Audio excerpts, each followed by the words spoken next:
I'm a born again, dyed in the wool, briar patch Seventh-day Adventist. I love this church. Adventist will I be till I die. This church has done wonderful things for me, and I am grateful for that. Yes, heaven will be filled with people from other churches, and we are not holier than anybody else, but we are special. We're special because God has given us the work of telling others about His sacred Sabbath, His soon return, His great love, and how that works in the salvation of men and women, boys and girls. I'm an Adventist. Adventist I've been. Adventist I am. And Adventist until I die.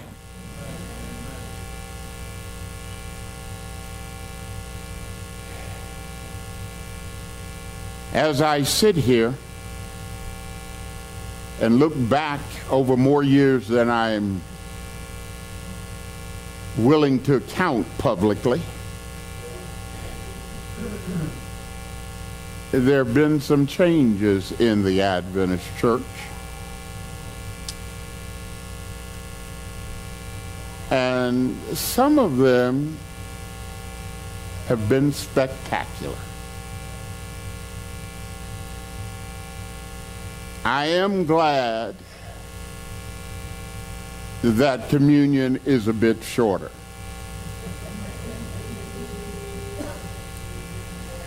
When I grew up, communion was an all-day thing.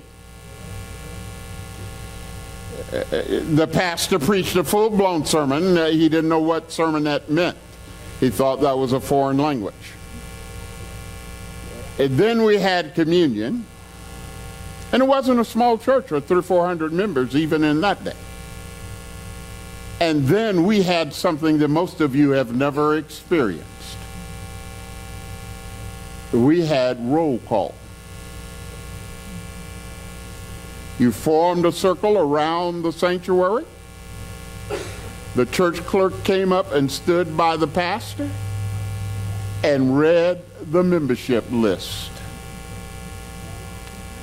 And she read the list, Gloria Ayunga, and Gloria needed to say, I'm here, and had an opportunity to offer a testimony.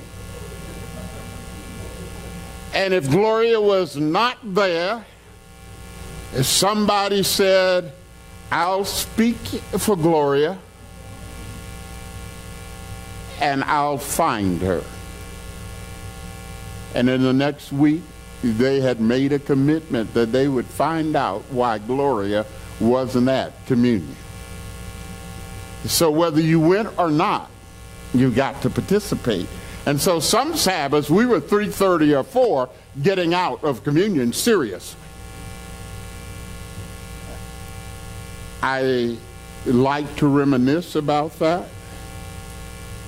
but I'm not willing to entertain the implementation here again. I'll call Gloria without you calling her name.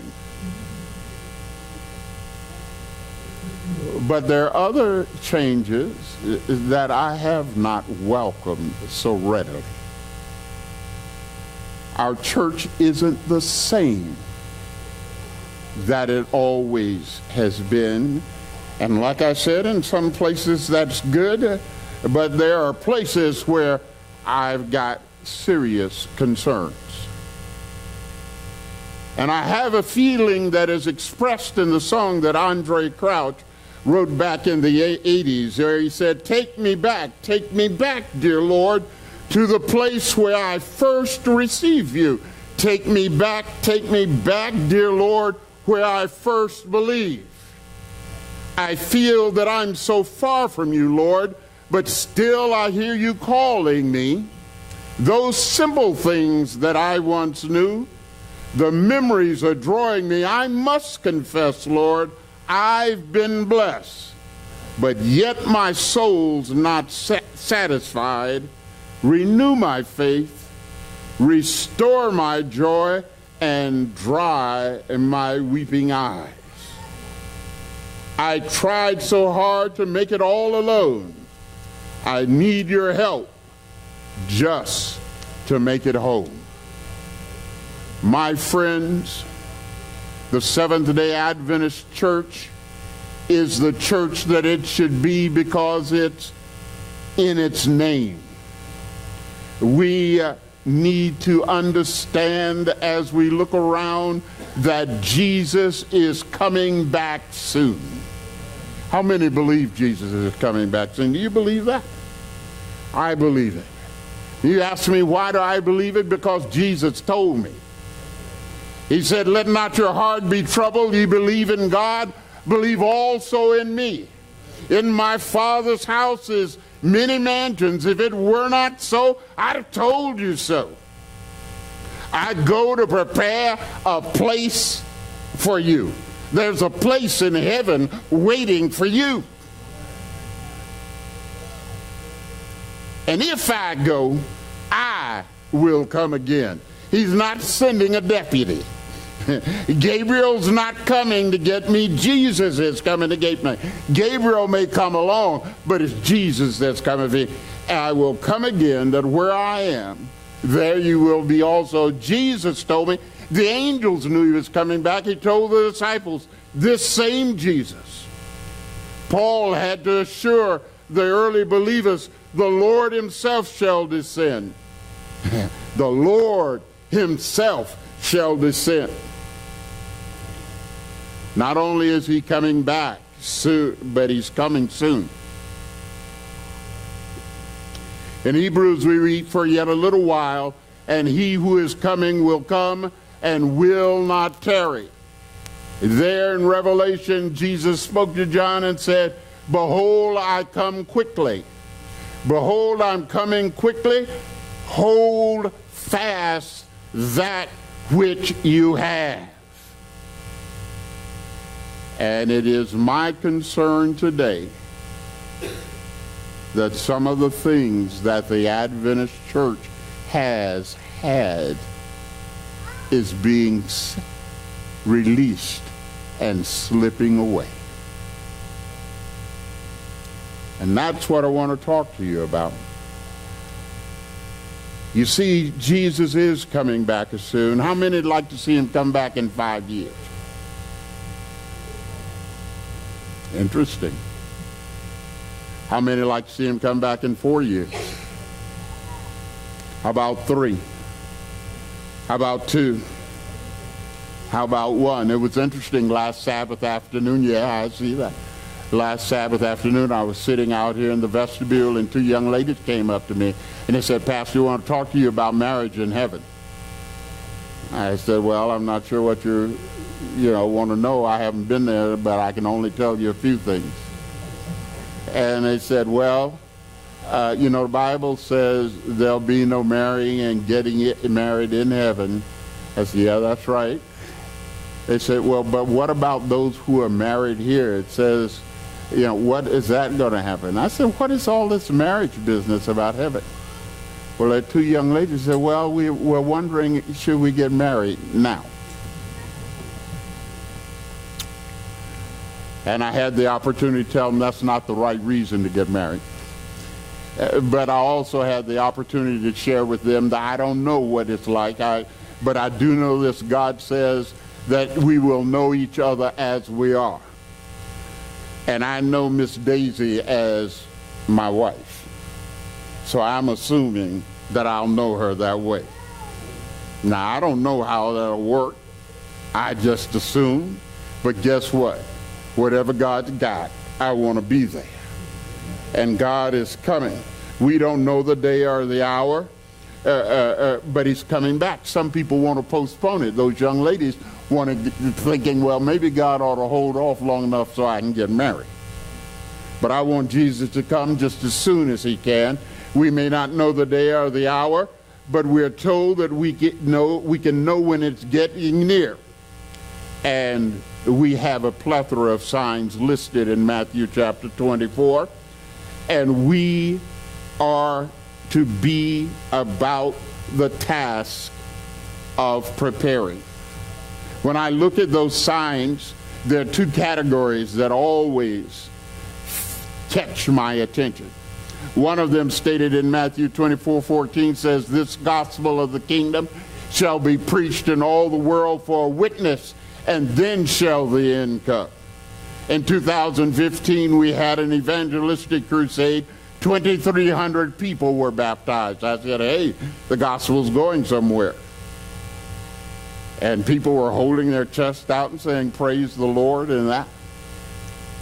But back here just a few weeks ago on May 24th, we had the privilege in the Seventh-day Adventist Church of seeing at one meeting, at the conclusion, 30,000 people baptized one day, one baptism. Sounds like the gospel of the kingdom is being preached in all the world. 30,000 people. I didn't misspeak. Oh, my blessed people, let me tell you, God is finishing the work, and with technology and angels, there's no reason why we can't get this done right now. So I'm always attracted when I think about signs to the gospel of the kingdom. I'm also attracted by those signs that say nature. One of the recent fires up in Canada, where it seemed like half the province was going to be washed away, reminded me of the fact that sometimes fires get really close. And I noticed one of the things about fighting fires is that often they start backfires, and you wonder. Sometimes we're suffering. You know, sometimes the God sends backfires into our life. You know what backfires do? Backfires in the forest fire get rid of the fuel for the wildfire. God's backfires in our life get rid of the fuel from the devil. Now, y'all didn't understand that. Let me stand up. When God sends trials to us, God lets us know that, hey, I'm working so that you'll get rid of that stuff that the devil is using to keep you out of his kingdom. And we ought to be thankful about that. But the Lord is coming. The signs are happening. All you need to do is pick up the papers like reading Revelation. And I tell you, there's something, though, that we ought to be aware of. Turn. And, you know, one day I'm going to learn how to use this technology. They put these nice little texts up on there. I haven't gotten to that yet. So somebody pray that I'll get smart enough to do that kind of stuff. But at any rate, in Ephesians chapter 5, verse 27, talks about Jesus Christ, and when Jesus comes, he's coming for a church that he might present her to himself, a glorious church, not having spot or wrinkle or any such thing, but that she should be holy and without blemish. I need to tell you, my friends, today, the church does not look like it's without wrinkle. I know a little bit about housekeeping. Dear Miss Daisy and my mother saw to that. You know, when you wash clothes, you put the clothes in there, you know, and you put the soap in there, and if they're white things, you put the bleach. You don't put the bleach in the color stuff until they start making this color flash bleach, you know, all that stuff. And, you know, you do whites with hot water and colors with cold water until they came out with this soap that could do all cold water. And you put that in there and you wash your clothes, and you finish that. And I wish you could just put them on then, but you can't put them on. You put them in the dryer and they dry. Guess what? they're still not ready to wear. Put them in the washer, they're dried. We come to Jesus. Jesus embraces us, holds us. But the wrinkles are not out. You see. Sometimes you'll remember from last sermon that I preached here that the prodigal son got home, and when he got home, the father first wrapped his own robe around him according to the spirit of prophecy. But when he got on the porch, he sent for the son's robe for the son's sake. And he had a robe that the father was going to transfer from the father to the son, and it was going to become the son's. A lot of us have stopped with the dry cycle. God needs to get the wrinkles out of us. And the only thing that I have found that gets wrinkles out of clothes is heat. You know, you can be quiet if you want to. That's all right. We need to understand that we are all too much like we're described. Because we are increased in goods and thinking we are rich and that we have need of nothing, we forget to hear that Jesus Christ says that we are wretched and miserable and poor and blind and naked. The Father is willing to wrap us in a robe of righteousness that we can claim as our own.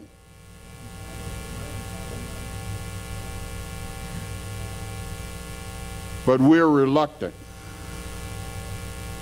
We don't want to accept the gift. Now, please don't get this confused with righteousness by works. The robe comes from the Father. The robe was made by the Father. The robe was acquired by the Father. The robe is put on by the Father, but it's put on you and it's put on me. When God says he's going to transform us, it's not he transforms Jesus and Jesus stands in my place. He transforms me and I can stand because he has imparted his power, his grace, and his righteousness to me. We cannot go to heaven without being transformed. If we look at the description, the narrative about Jesus' return, it says long before he gets here, he that is filthy, let him be filthy still. He that is holy, let him be holy still. Church, we need to prepare for heaven now.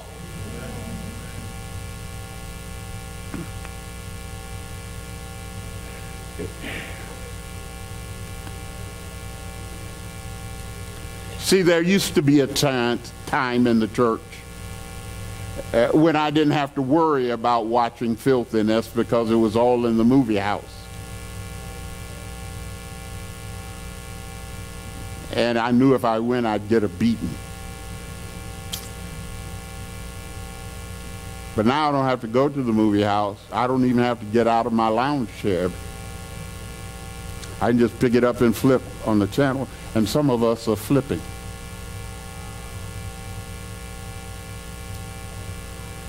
The church used to be a place where I remember Elder Brooks, C.D. Brooks, telling the story, and he had gone to camp meeting, and I don't know how many of you have ever been to real camp meeting. I'm not talking about the ones they hold today that are in an auditorium. I'm talking about where you went out in the boondocks somewhere. And he said he didn't know where he was going. And his wife said, well, you ought to stop and ask somebody. And he said he saw this car. And he saw the ladies in his car, and he got in the lane behind the car. And his wife said, what are you doing? He said, do you know those people? Do you know where you're going? He says, no, I don't know them, but I know what they look like. And they look like Adventists. And he followed them right to the campground. We don't often look like Adventists today. That's all right. When I was up 3 o'clock in the morning, the Lord told me it was going to be like this. I'm not worried. I'm not worried. But we don't look like Adventists today. We figured out how we can define golf as a walk in nature on Sabbath afternoon. And wine is just fine if it's in stemware. But my friends, I want my church back. When we were doing the things, not that we figured out because we got so educated, we could give 50 different definitions to a Greek word. I want my church back so that I can follow, thus saith the Lord. Now I tell you, there's some things in this scripture that I don't like. And there are some things in this scripture that are hard to do. Loving you is one of them.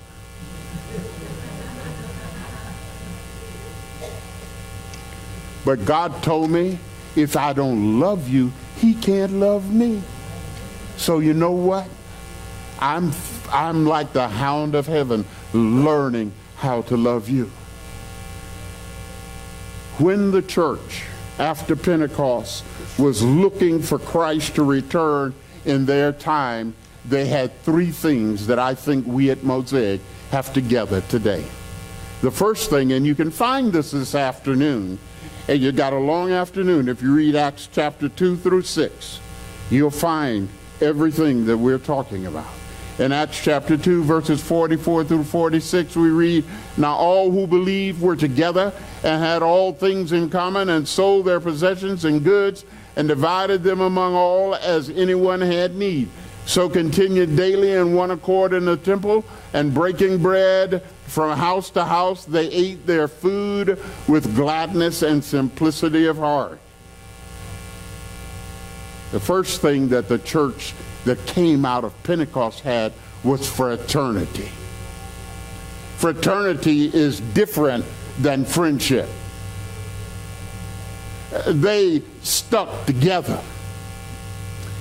One of the saddest phrases I've heard far too often here at Mosaic as I stood by the door was, "Have a good week."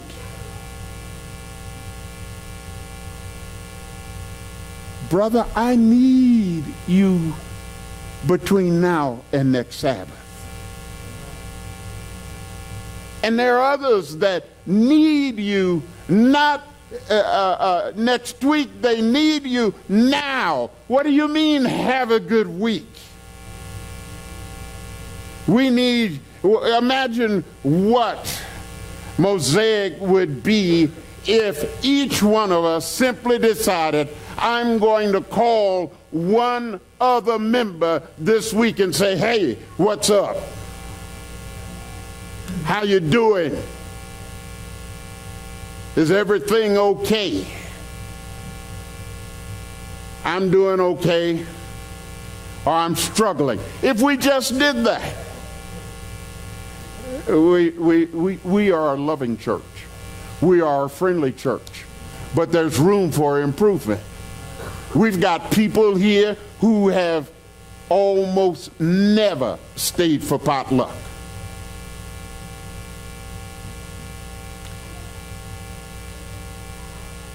And we wonder why we don't know each other's name.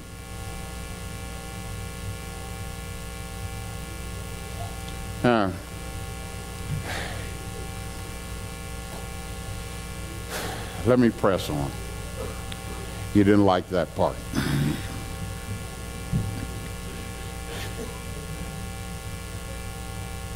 That church had fraternity. They had each other's back. They were in touch with each other. They were there, it says, every day, continuing daily. They were with each other in the temple, and like all good Adventists, they had food. I don't know if it was haystacks, but they had food. They had food. They were together. They were fraternal.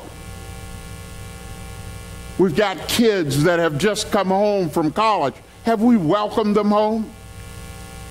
They've been away dealing with all that crazy foolishness, dissecting frogs and whatever else you have. They're glad to be back here.